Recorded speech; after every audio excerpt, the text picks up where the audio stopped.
தடவிட்டு இப்படி எடுக்கிறீங்க, கீழே தடவிடணும்னா டப்பாக்குள்ளேயே தடவிட்டணும். ஏன்னா நீங்கள் இது கரண்ட்டுக்குள்ளே மட்டும்தான் 3 கிராம் இருக்கணுங்க. இது 70 நாளைக்கு வருங்க. கீழே இருக்கக்கூடாது, கரண்டி காம்பில் இருக்கக்கூடாது, மட்டமாக இருக்கணுங்க.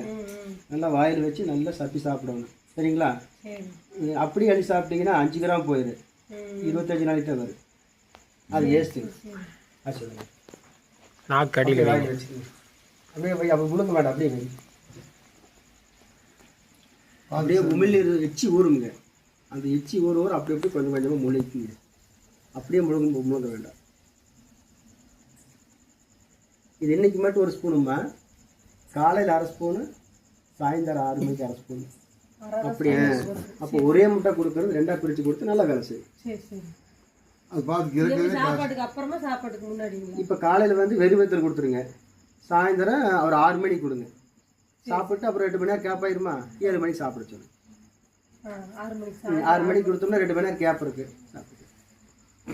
கரண்டி மட்டும் சூதானமுங்க. இந்த கரண்டி சூதானா நல்லா தொடச்சிட்டு